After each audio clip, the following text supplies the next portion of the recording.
Episode 102 of 5 Drinks or Midnight. Another show, we bring the questions, guests bring the drinks, we try to wrap up before midnight. Today we're headed to the Spaniard to talk to Devon Trevathan, co-owner and co-founder of Liba Spirits, you know, the Nomadic Distilling company.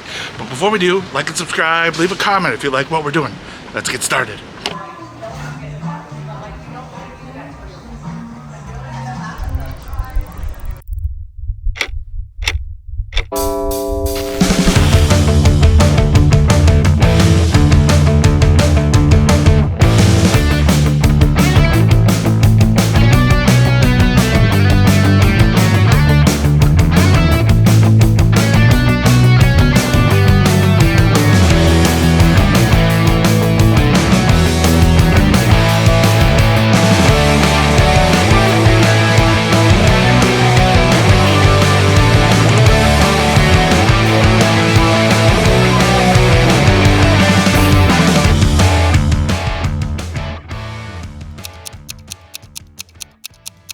Devon, thank you so much for joining me. 5 Drinks for Midnight, 5 drinks, 5 questions. Thanks for joining me at the Spaniard at their new bar, Off the Record. How are you doing today? I'm doing really, really well. Awesome. Yeah, thank you so much for having me. No, thank you. We're so excited. I also want to ask, has it ever gone to midnight? Midnight? Yes. It has? Yes. Really? Yeah, the normal runtime for this show is usually about an hour and a half. Yeah. Like drinking, because again, we want to be responsible. Right. And again, it's not about the drinks, but Right. sometimes conversations get really good. The best ones do. Anthony and Katie Sheehy from Irish Whiskey Auctions hold the record of 5 hours. Wow. So yeah, we Very Irish of them. yeah, they were like, oh, we only have an hour, and then through that we became very best friends, and they went 5 hours. And, You can't cut it short if you're having fun. Yeah, so that would it be was a very rough next day, but it was yeah. So You yeah. suffer for your art. Yes, Yeah. you suffer. I guess first things first. What are we drinking? Okay, so drink first. This is a caipirinha. All right. So cheers. Cheers. It goes well with the nails. I Right? gotta say, like that Thank is you. just Really popping from the pop on those nails. I Yeah. lost one. Oh god. Oh, And there's a reason Please, for yeah. a caipirinha. So I don't know how many you've had or how often you've been drinking caipirinhas. I didn't really drink them very much in the United States, and then I went to Italy. Lived in Italy for 6 months in Milan when I was 19. And there I started to drink caipirinhas. Okay. For some reason, I don't know why exactly. but in Italy too. During Italian like aperitivo hour, Okay. pre-dinner, because that was a big thing, and I got introduced to that whole concept there, and it was really cool to go out to these bars around Milan where they would have not only drink specials, which was really appealing to me, a poor college student, but also they would have food. If you just got the drinks, which were already discounted, there was all of this very open, laid out food that you could just like a buffet style pick from. And one of the most common drinks that were on the menu for the drink specials was a caipirinha, Okay. which is amazing because it's just basically like straight rum. Yeah, it's perfect. Well, I was gonna say it's fucking perfect for It today, like a is. day like today, It's where very crushable. yeah, like we could just sit here and like again, it's hot as balls in New York right now, and like this works I perfectly. am a pool of sweat. I'm calling it a wet bitch summer now. Yeah, it is. It's not a hot girl summer anymore. We have gone fully over into just being sweaty Yeah, it is. and moist. It is gross. Like this Yeah. is it's very funny. The true New Yorker sense is that you get the air conditioning from the subways going by. That's how you know you're a true New Yeah. Yorker. Like if you sit there and like welcome the Q train Yes. breeze as The breeze. Yeah. Normally it's just like a stinky cloud, The but closest, it really rapidly shifted from being some like smelly waft that I did not want rushing towards me to the closest thing I was gonna get to like a mountain breeze. Yes, you're like- I was like, oh, bask in it. Let all of the germs and all of the hot breath from other people just wash over me. yeah, you're just welcome. You take it, yeah. That's how you know you're a Happily. true New Yorker. Yeah. I mean, let's just jump right into it. Yeah. Question 1: how did you get into the spirits industry? It is, I've watched some episodes, so Yeah, I good. anticipated that you might ask this Yeah. question. Let's dance. So my way into the spirits industry was actually through the hospitality industry, which I was already a part of. I started working at when I was in high school, not in hospitality necessarily, in movie theaters, which was actually a great gig because they let me keep going back to my home movie theater and seeing movies for free, like for 6 years after I started working there. I must have saved thousands of dollars. And so I went to school and I got a job at a pizza and beer place, actually a Mellow Mushroom. Okay.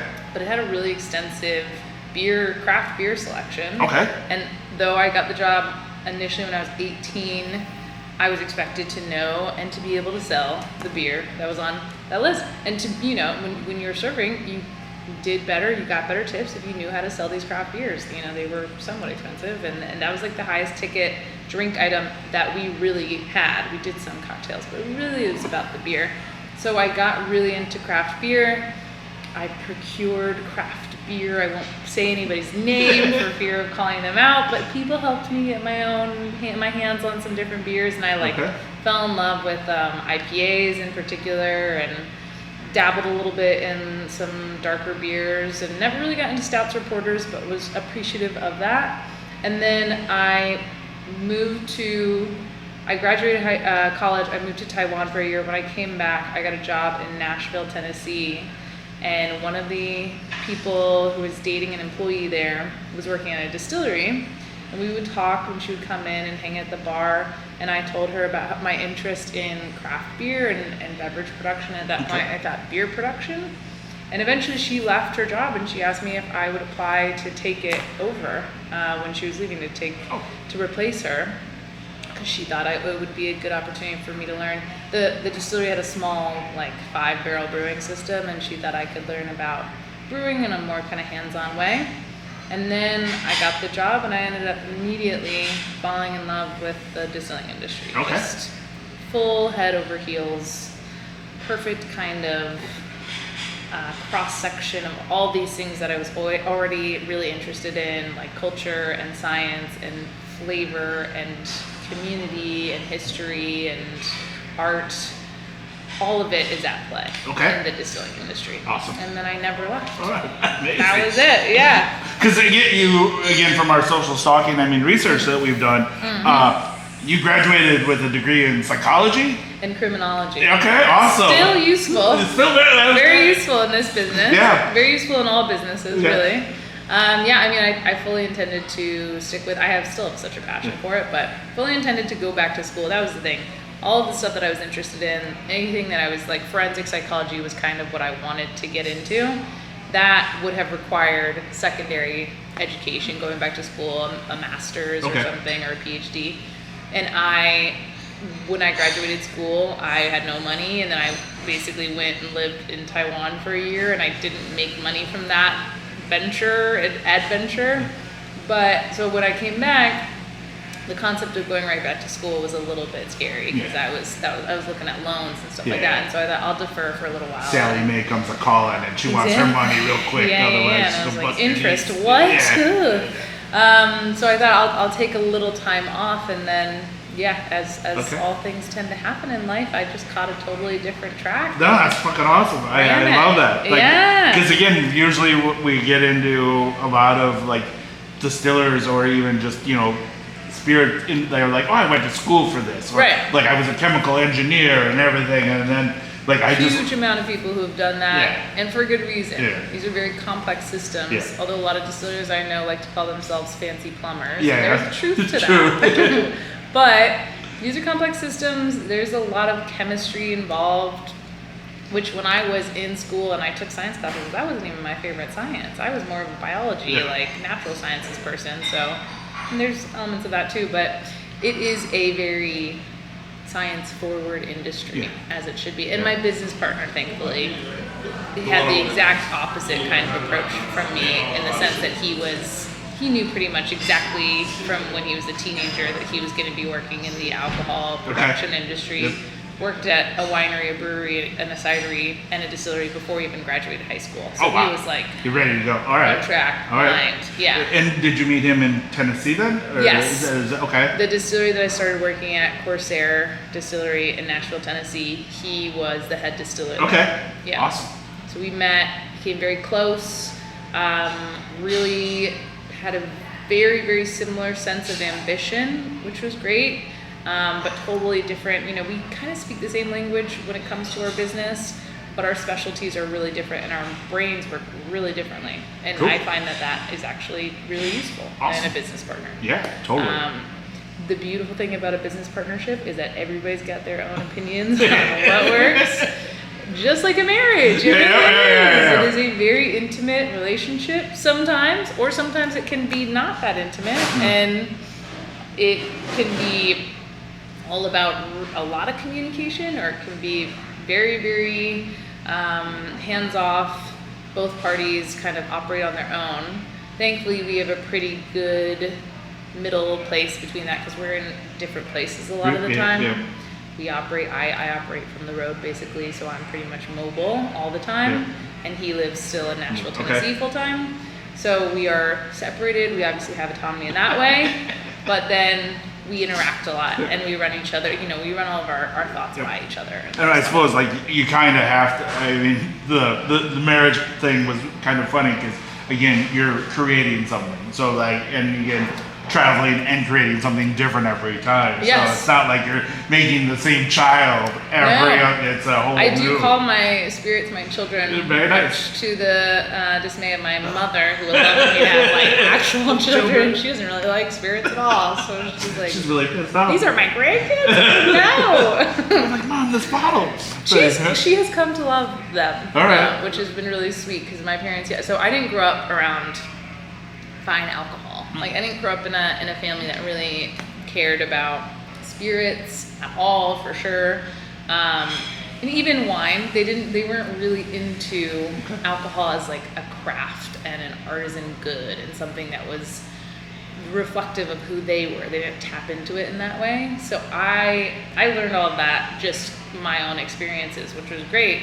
But it's been really fun to bring that back to my family and have them go through. I'm sure everybody who's in this industry has an element of this, unless maybe you're in a family business. Yeah.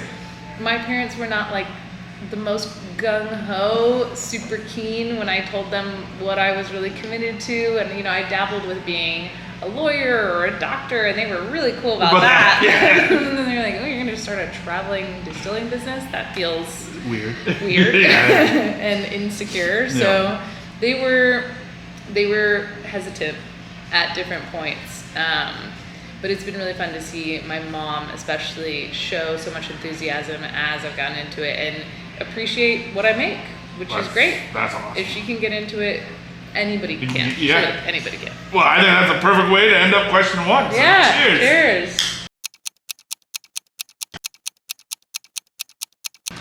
Question two, drink two. Yeah. What are we drinking?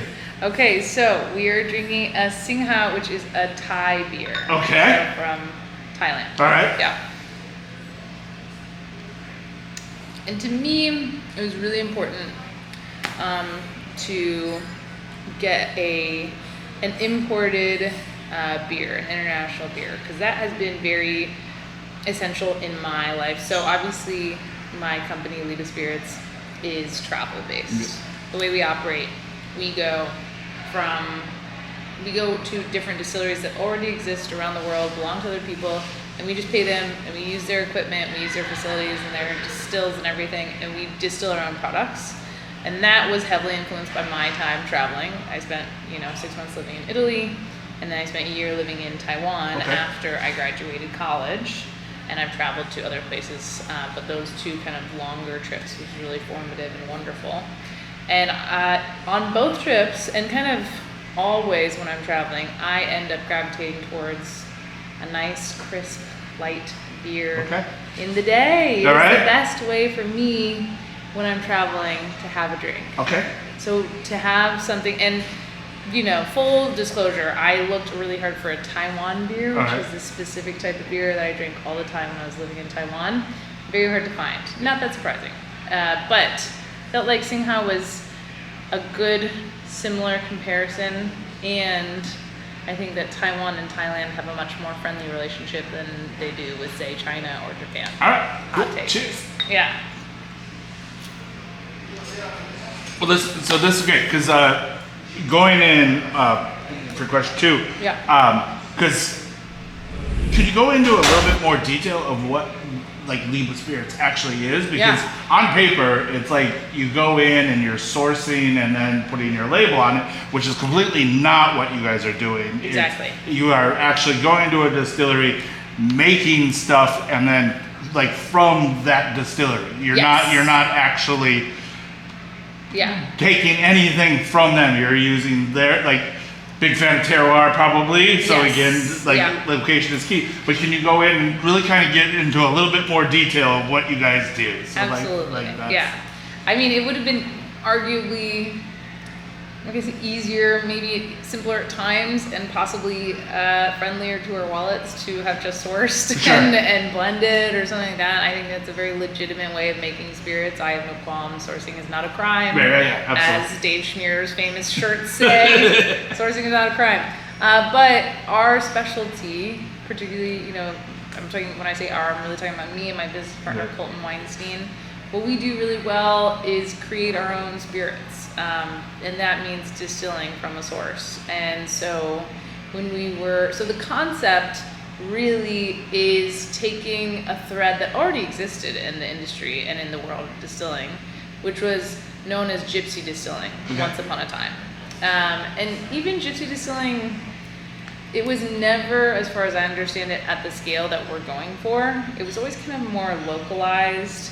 You know, back in the day, when you think about farming, a lot of stuff was not going to be used or consumed during the growing season or shortly thereafter, and one way to maximize it and its resources or whatever it has, nutrients, is to distill it. It turns it into a stable form. Not very nutritious stable form, but at least it's not going to waste. Maybe you can make money off of it. So we're looking at this whole concept of people who were going around and they were distilling in different towns in a city or towns in a country.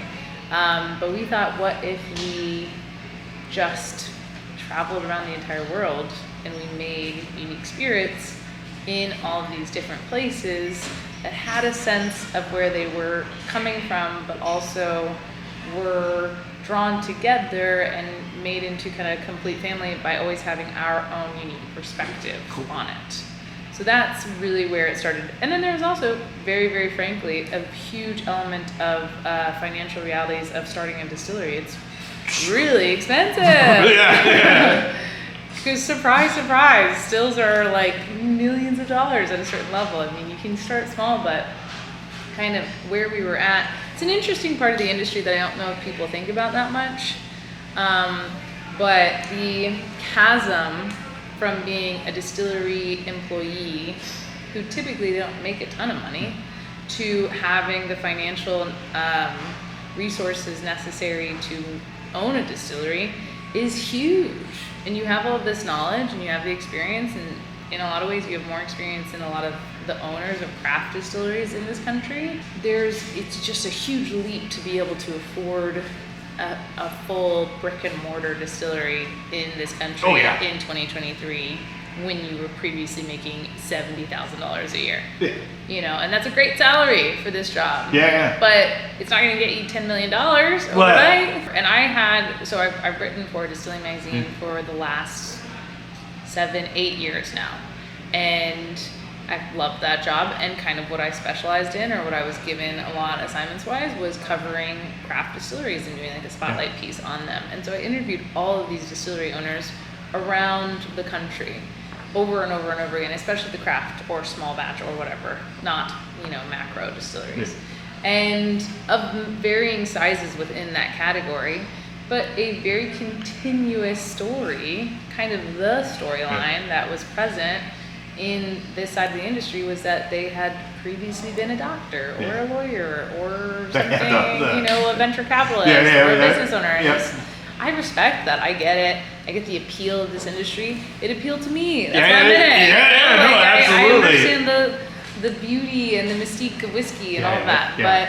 It is a challenging job, Yep. and it's going to take time to learn it and to be really, really good at it. Well, and again, I think your guys' business model is so fucking cool because one, you get to travel. That's usually something you have to trade out. Yeah, because rarely is that part of this job. As soon as you're setting down roots, like you got your still, you got your warehouse, like you Those got barrels are laying down for a minimum of 2 to 4. Yeah, Could so be 8 plus. You're years. fucking sitting there. So You're staying there. Yeah, You're not going anywhere. Yeah, you got a decade of sitting around. Yeah. Going, like, I remember first getting into this business and people telling me like, oh, this is a business of patience. Yeah. This is a job about being patient and being able to ride things out, and that has never been me. I am so change prone. I love moving and traveling, and to me, moving from literally one city to another feels extremely low stakes. I'll do that at the drop of a hat. That's really not a problem for me. And I love it. It helps me grow. It makes me a more, I don't know, well-rounded person. No, I agree. I am a king of instant gratification. I Same. do not have patience. If I want something, if we're gonna do something, like in a situation, and I feel like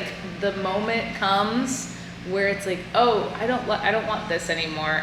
I'm not hanging around to see what comes next. I'm out. I'm doing it. I'm changing. And in a lot of ways, traveling did help me prepare for being in business, or for owning a business particularly, because I think there's a lot of synchronicity. It is really both things are about the path or the journey, and it's not about the destination. And that sounds very trite and kind of obvious, but it really is a matter of being comfortable knowing that you're going to be super uncomfortable a lot of the time. You're going to face a lot of experiences where you feel overwhelmed and freaked out and nervous, and just knowing that you got to ride it through to get to the other side, to get to the good stuff. Are you allowed to tell us what you're doing here in New York, or is that top secret? It is not at all top secret. Yeah, it's shockingly public. I have been operating out of Rochester, New York for the last year. Selling. So we have, also a business that is just about as tiny and small batch as you could realistically make it, while still having access to, like our most recent spirit we made on an 18-inch continuous column still, that was like 2 stories. So it's kind of an interesting, rarely do you have a business that has 2 people in the distilling industry where you're also distilling on an 18-inch continuous column still. So it's been kind of fun to do that too. We're making things with the same tools as some of the biggest companies with a really tiny 2-person team. Okay. So I am the sales part of our business. So really sales happen wherever I am. Okay. And so for the last month I've been in New York, because ever since I basically started operating in New York State, everybody said, what an interesting concept, you gotta go to New York. You're gonna find people who are so gagged on this whole idea in New York. Blah, blah, blah, New York. And it was true. There was a lot of interest in this whole and that's what I thought maybe, because when we saw you at BCB, I mean, we met at that party in Williamsburg. Yes. And then, and then we saw you at BCB and you were hanging out with Phil, and I was like, oh, I wonder what she's doing. What is she at our, Phil is just a friend. Right. I mean, he and I were... Phil is absolutely amazing. Phil Morgan, I know he's been on the podcast or on the show before. He is such a doll and just an absolute treat. And honestly, to me, the most interesting person possibly in the distilling industry that nobody is so aware of, because he operates on such a kind of puppeteer level. Yeah, he's a shadow. But he's got his hands in all of these different pies, but from up top. Yeah.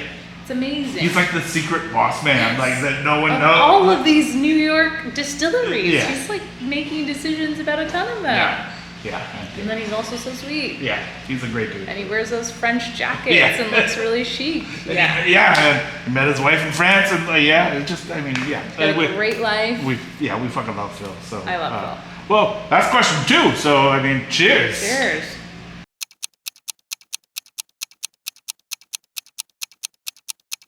Question 3, drink 3. Sweet. What are we doing? Well, we are doing a gin and tonic. Excellent. A classic. For a good reason. But not just any gin and tonic here. Cheers. Right. Cheers. A gin and tonic made with a gin that I made in the Austrian Alps called 1643 Alpine Gin. And we called it 1643 because it was made at, we were using the space and facilities of a distillery and property that has been in the same family since 1643. Awesome. But has been around for longer. Okay. Yeah. They can be so casual about that in Europe, you know? Like, well, it's funny because going here in America, like, old is like, 50 years, and like old there is 12 generations. Yeah, like 1,000 or like 800 years, like it's not even a big deal. Yeah, I thought a gin and tonic would be good. It's kind of a perfect, in some ways, perfect drink when it's done right, and there's so much opportunity for a person to put their own creative spin on it. And it has a unique history with the quinine and the tonic and the gin, and it really captures kind of that sense of, well, the global element of cocktails and spirits and this business, which is that it can travel. It is a stable form. So there's a lot of natural kind of evolution to it to expand a business and just make it something that is all about travel and about capture. And off of that, like, not question 3, but like, so like doing something in Europe, like, did you have any problems bringing this to the States? Like, was there, because like, did you become like an importer or? Yes. So if you want to get a little bit of the taste of the nitty gritty of the way that our business works, because there's obviously the fun elements and the, like, little marketing element to it and the sound bites and everything, but the reality is that we had to figure out what we were going to be. First of all, we are not a DSP, so we don't have our own distilling license to a place. Okay. So instead, what we are is an importer. Okay. Yeah. So that was the first. 1643 was the first spirit that we imported / the first spirit that we made, and the way that we did it was that we just worked out the cost of everything, since we purchased, the raw materials, paid for a bit of labor to help us out with the production from the staff at the distillery, and then also just the fee of using the space, and we packaged that all up into kind of like a contract fee. Okay. Just as if we had bought bulk juice or juice made by them. Okay. Juice. And then imported it to the United States through our own import company, which there is a part of the business that we've talked about that we haven't had the opportunity to flesh out, but hopefully at some point in the future it could be something. Since we are an import company, we could feasibly not only import spirits that we've made, but spirits that other people have made in other places. So I thought it would be fun eventually to not only have Liba spirits, but have some spirits that have been made by other people. Okay, awesome. In our book. Awesome. Yeah. So then would you become like an online reseller then, or would you just have them part of the family, like, offerings? They would, yeah. So then I think it would become, I know that online is such fertile ground. You can do so much with it. I avoid it right now just because there's so many little legal, it's a kind of a minefield, and there's so many different rules and regulations, and we do work right now. So our first 2 spirits that we made, 1643 gin, and then Lafcadio, a botanical rum that we distilled in New Orleans, Louisiana. Both of those spirits, and that was actually the rum that we used for the first spirit, for the caipirinha. Very nice. Both of those spirits we sell through an online marketplace. It's basically like fully run by somebody else, and it's just a true marketplace, and they have their own website and everything like that. But yeah, I mean, it has been a growing part of our business, right? That you can buy spirits online now. It's growing, and as such, it's still kind of in its nascent stages, and there's a lot of ironing out that needs to happen. And so things are not the most easy. It's easier, but it's not the easiest thing in the world. So I don't know if I would take it upon myself and our company to be an online retailer, but I would absolutely find other distillers in different places that haven't had an avenue to the United States and take them in and basically show it off as part of my book. I think that makes more, in my opinion, part of your ethos, if you will. Exactly. Like that seems way better than trying to, again, set down roots, have storage, and have distribution, and have to worry about shipping and wrapping. It's a whole new business Yeah, at that point. yeah. And that was a really interesting wake-up call. Again, Captain Obvious over here, but I had to learn how to run a business. Yeah. I knew a lot about distilling, and I knew a lot about the industry and the way it works and the way that people feel about spirits and a lot of our historical knowledge and context for different spirits. But I needed to learn to be a business runner and a business owner. Business runner is not the right word. An entrepreneur and a business owner. And honestly, it's been an education for sure. I was not always, I feel like every year that's passed, and we're now just 3 years old, and that was kind of, the first 2 years was kind of weird, the first year and a half was kind of weird and stagnated, so it feels very much like we've been really going for a year and a half, but maybe every 6 months I look back and I think like, wow, I have so much more knowledge than I had 6 months ago. Sure. I look back up and I'm like, wow, mistakes, but Learning. you have to do it. Right. I assume. That's how I'm looking at it. I think so. Like, you're not going to come out swinging, like, hitting home runs right off the bat. Like, you got to learn a little. Fire's hot. Fire's hot. Like, and you got to learn the first time. So, Yeah, leave a mark sometimes. Yeah, that stove, that burner on the stove when you're like 3 and mom says don't touch it, but you got to touch it. Yeah. And as soon as you touch it, you never touch it again. So, like, that's the, It's the process. Yeah. I really, truly would not want it any other way.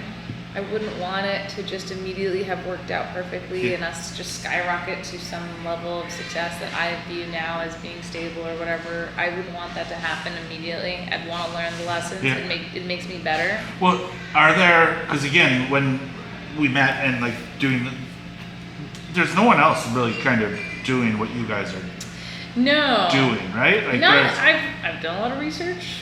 I have not found anybody who is doing what we're doing the same way. Right.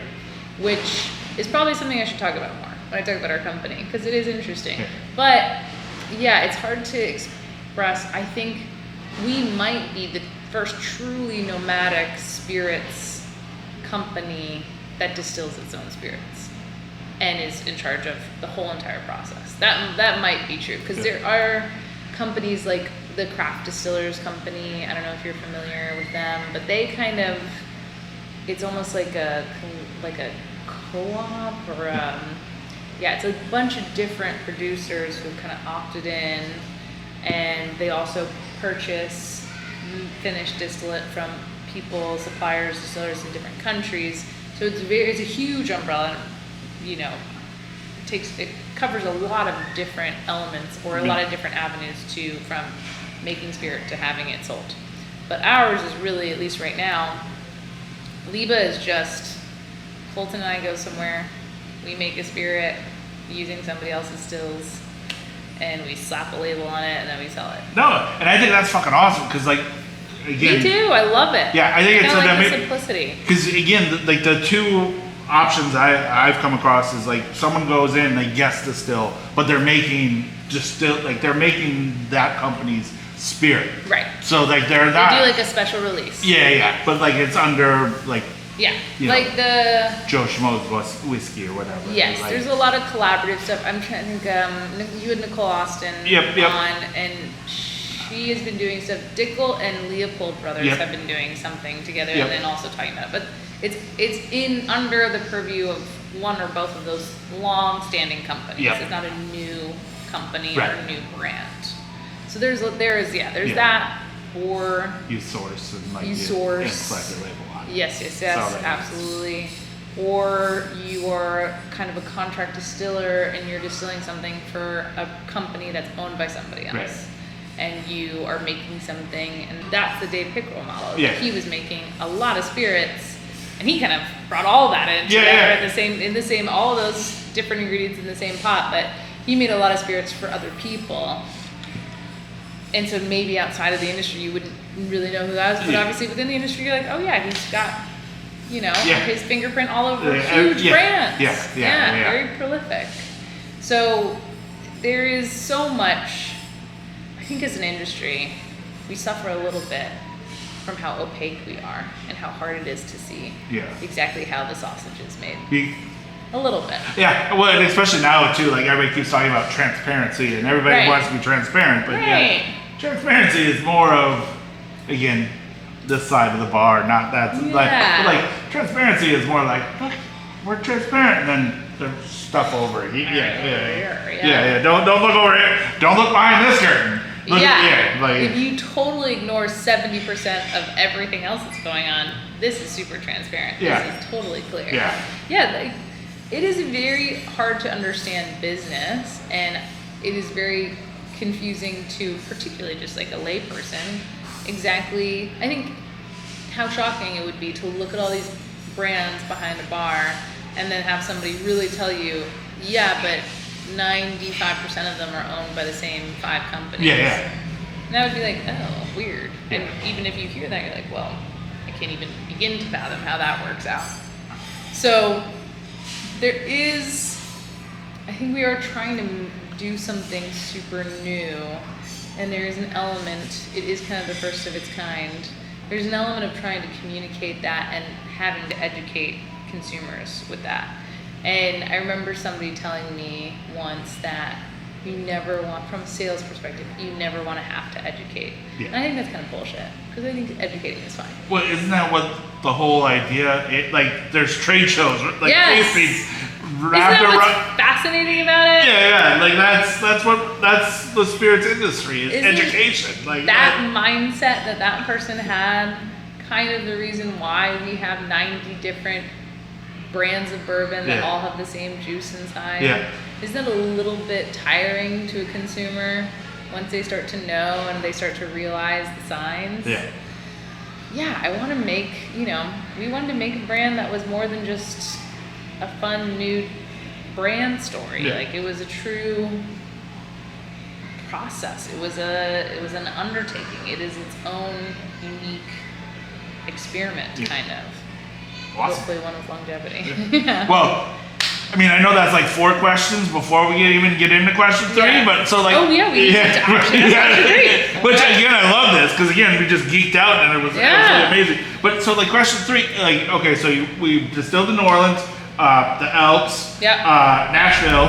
How do you pick, like, do you go in picking, like, well, being like, I want to go to this, like, I'm going to Denver and we're going to distill in Denver, or are you like, I want to make this, the best place to go make this is Mexico City? Is that the way it goes, or like, how do you guys decide, like, for example, with the gin, like, where you're like, oh, we need to go to the Alps to make the gin? I think it's been a slightly different approach actually with all 3 of our spirits. So with the gin, the way that we decided to do gin and to do it specifically in the Austrian Alps was that one of the 2 brothers that currently runs, same family obviously, but currently runs the production for and the distillery, Kuhn's Distillery, Naturbrennerei or whatever in German, but Kuhn's Distillery is his name's Florian. He'd actually come to the United States about 5 years ago and lived with Colton, my business partner, because he was curious about learning to smoke grain. And at that point, Colton was running production for Corsair, and they had built their own smoker out of a shipping container, and they were smoking every wood they could find on God's green earth. It was crazy. I mean, we had, if you still go to the Corsair distillery, the tasting room, there's a room that has like 400 bottles of different smoked grain-based distillates, most of which were not that good, because it turns out we pretty much know the woods that work. But he was curious about learning, and so he came and lived with Colton for 3 months, and then he just became really, really close. And obviously, when it came time to start this company and to do the distillations, we leaned on experiences and relationships that we already had, because we knew this could be frustrating, it could be complicated.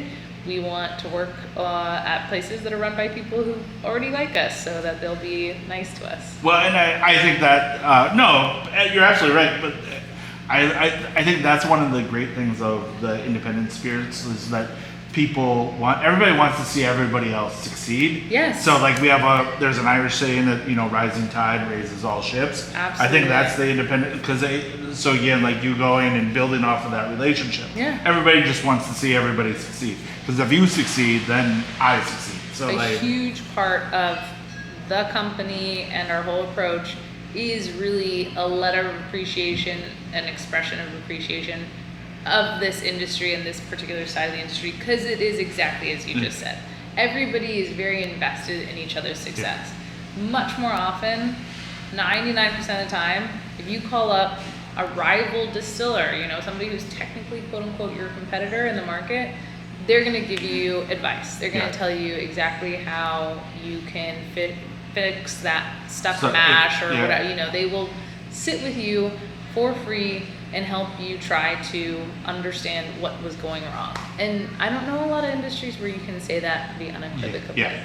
But it really is on display in the craft side or the independent side of the distilling industry, particularly in America. And then also abroad, all of these different distillers, because you gotta be kind of a little bit of a geek to love to be in this business, There's certainly a huge element of true passion. I've never met more people who are truly passionate about what they do than people who are in the distilling industry. I agree.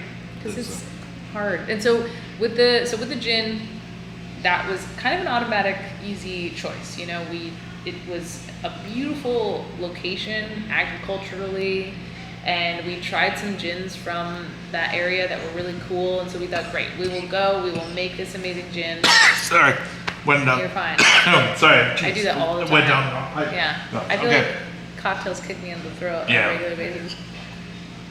But then with the rum, also made that at a distillery in New Orleans, Louisiana. That was run by a very close friend of ours, Jason Zeno, Porch Jam Distillation. But we did think about what we would want to make, and a white rum was top of the list, and Louisiana was a great place to do it. And then the gears shifted when it came time for Terrativo. Okay. Following the production of those first two spirits, and then everything that happened around it, the introduction of a global pandemic, very unexpected. Did not have that in the business plan, let me tell you. Don't think anybody did. Yeah, I mean, the way it shook our industry to the core on every level. We thought we need to start being really strategic about what we're going to make next, because I was having success, and I still have, a lot of people who love our first two spirits, but we wanted to make something that was a little bit more category defining and a little bit more innovative just purely on its face. The concept of it was innovative. So we were looking, and we'd also learned that we loved the process of making a base spirit, and we loved the process of infusing it with extra botanicals or things to add even more flavor that was kind of indicative of something to us. So, because, a gin, obviously, it's basically the whole flavor is all the green natural stuff that you add after you make the base distillate. The rum, it was a molasses-based rum that we distilled, and then it was infused with a short list of other fresh and botanicals and spices that was really inspired by New Orleans culinary history and classic dishes of the city.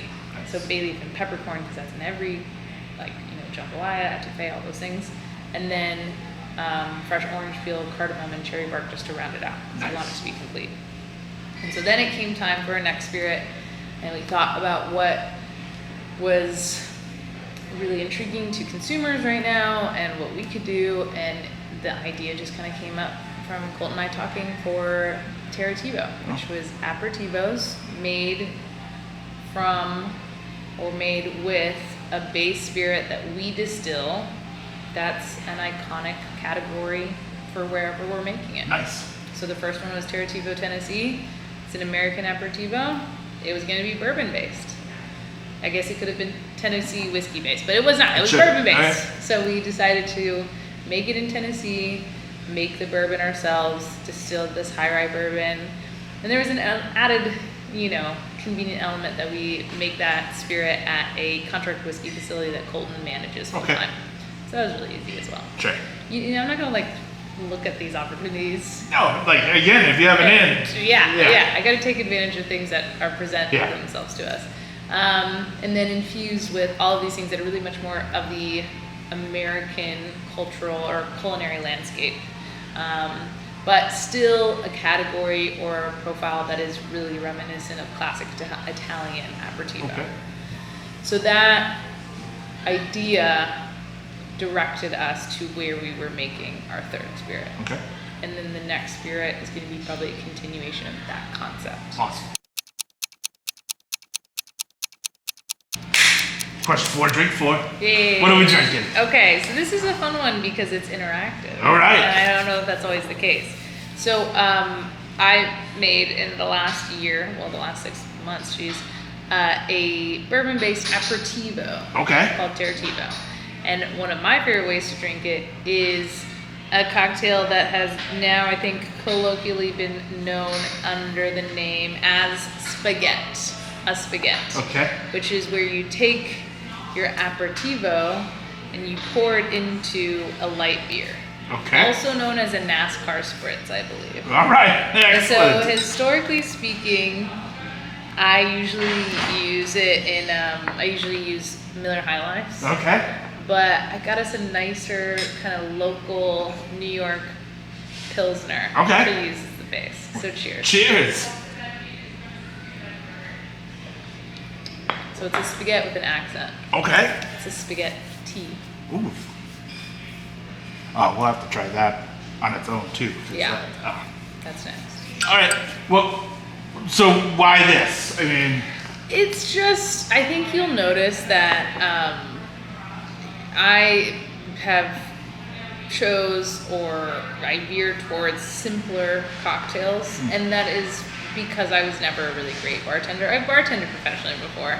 I was okay at it. I really loved being in a well and busting out drinks that were designed by other people. But I never got to the point, my mind never got to the point where it was great at coming up with elaborate cocktails on its own. I feel that way about spirits. I feel like I can kind of craft spirits in my mind, Gotcha. but I don't feel the same way about cocktails. Okay. So I already had a predilection towards simpler cocktails, and I think that, you know, when you're traveling, so much of my thought is how I'm gonna drink on the go, and that is some of my favorite ways to consume, because I like associating memories and flavors. But a lot of stuff that you drink when you travel, you're gonna go towards something that's simple, because you're not gonna be in a village in Cambodia and be like, I would like a Gibson Martini, 5-to-1 ratio. What's your vermouth situation like? Where is it from? You know, it's just gonna be, there's beautiful cocktail bars all over the world now, which is amazing, but it's just, that's kind of a special treat for me still, even though I work in this space. On a very real way level, when I'm traveling, I just want like a beer, or maybe a beer and a shot, or maybe a beer with a shot in it already. And then I am also a little bit of a hipster, and apparently this is a hipster beverage, so. I just think that you're probably just really fucking fun to drink with. So like, that's I mean, maybe I've been known to knock back a few. all right. Well, I think that kind of leads perfectly in and sadly into question 4. But what's next? Yeah. Like you're leaving us? I'm gonna leave us. Yeah. Oh, well, this is a fun one. It has culminated all very recently, but I feel very comfortable saying this on here. And again, you can blast this out. So next, I'm leaving New York State. I was in Rochester for the last year. I lived there, had an apartment, everything. It was great. But I just kept coming back to the concept of me, you know, I was traveling all the time. I was never in my place, and when I would be back, I was so tired that it was turning into a mess, and I was just like, oh, this is exhausting. And so I feel very drawn to full nomadicism, just fully on the road all the time. And so I committed to that, and I was just gonna kind of go and just do short-term or longer-term, like Airbnb type deals. And then I thought, what the hell? Let's buy a van. And so that's what I'm gonna do. Nice. I'm gonna go full van life, get a van. Fuck yeah. Yes, like outfit it into my perfect living quarter and just fully renovate the inside and hopefully have a dog at the same time. And so next up is the process of buying and refitting a van so that I can live out of it and just travel state to state. Fuck yeah, that's awesome. Yeah, and just do sales. And it's kind of perfect timing too, because so the most recent release for Liba was Terrativo, the bourbon-based aperitivo, and that is truly the first ever bourbon-based aperitivo. So that is a first that I can really say confidently is a first. But we are also now going to make this year a vermouth. But it's not just going to be me and Colton and Liba. We're making it in partnership with a friend of mine who's a winemaker, Patrick Capiello, who used to be a sommelier in New York City and owned a couple of restaurants, Rebel and Pearl and Ash, back a couple years ago, and now owns 2 wineries, Skull Wines and Monterey Cellars. So he's going to make the wine, we're going to make the fortifying and aromatizing spirit, combine them, and so we're going to have a vermouth by the end of this year too. Fucking awesome. Yeah.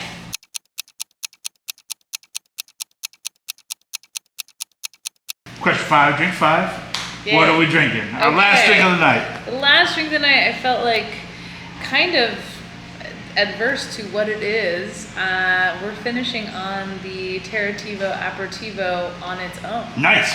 Do we sip it or do we shoot it or do we... I'm going to sip it. Perfect. I'm at a point now where I made a conscious decision years ago to never really take shots again, and it's served me very well, so I really don't.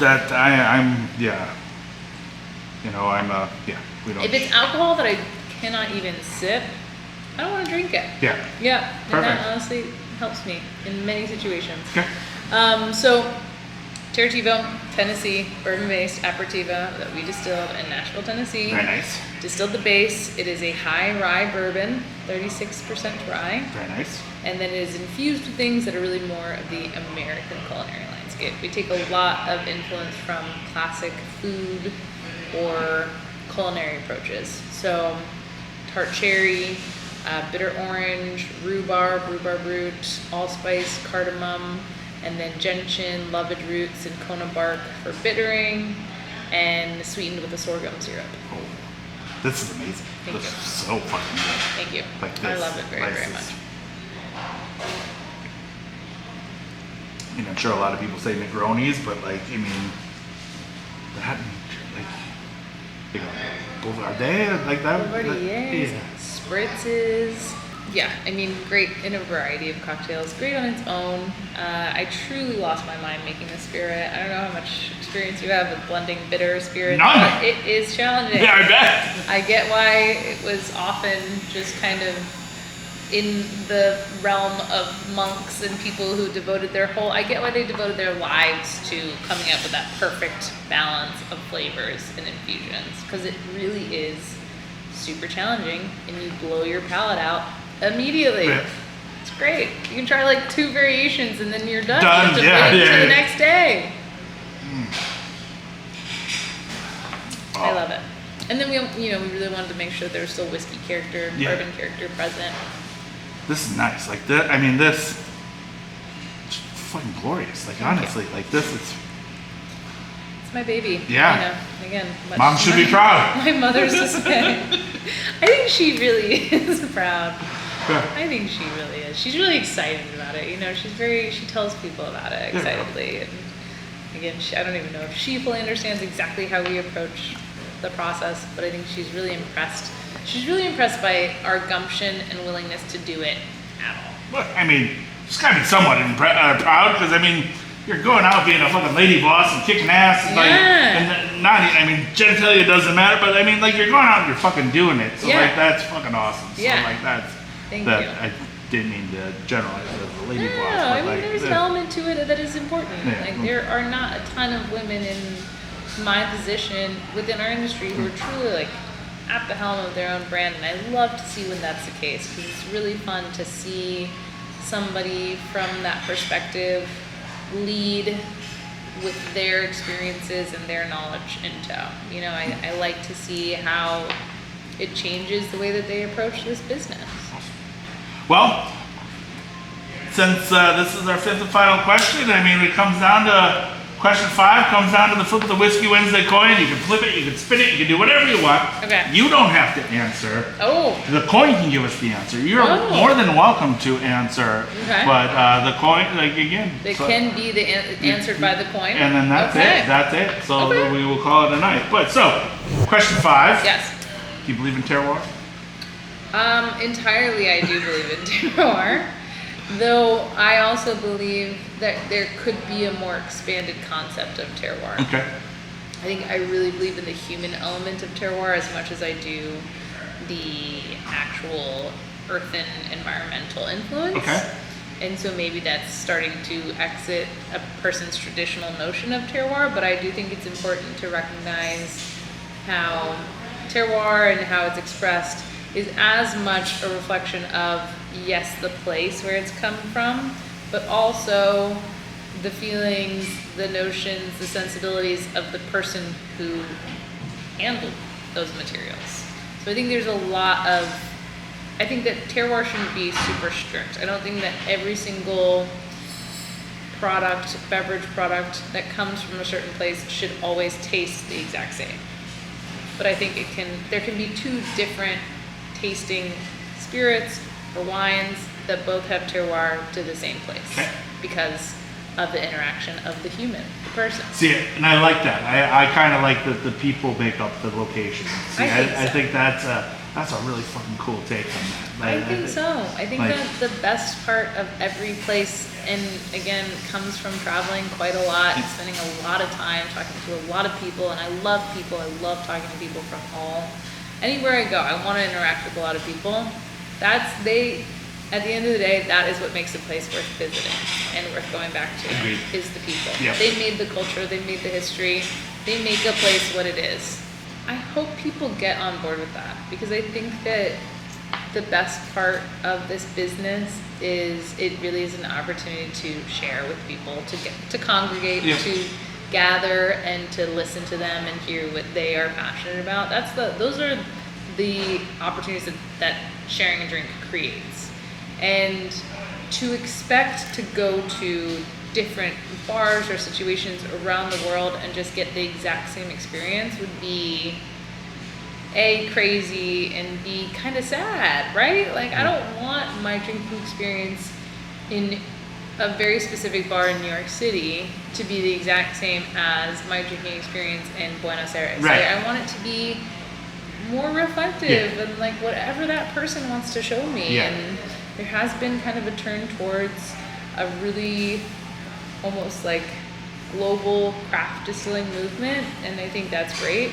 But as long as people are I want people to be open with what they're drinking. I really want them to be so curious. And I know that it all comes down to education and exposure and having just a semblance of an idea of what that is for people to be open to it. And I don't know exactly how we get people to just be on board, but I really hope people I hope people don't go to bars and always just ask for the same spirit. Agreed.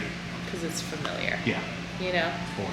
Try something crazy. Try that Pisco cocktail and see what happens. Trust the bartenders. Yep. They'll come up with something interesting, if not delicious. Agreed. Yeah. Like, you need to enjoy. Yeah. Life's too short to be drinking the same shit over and over and over. Absolutely.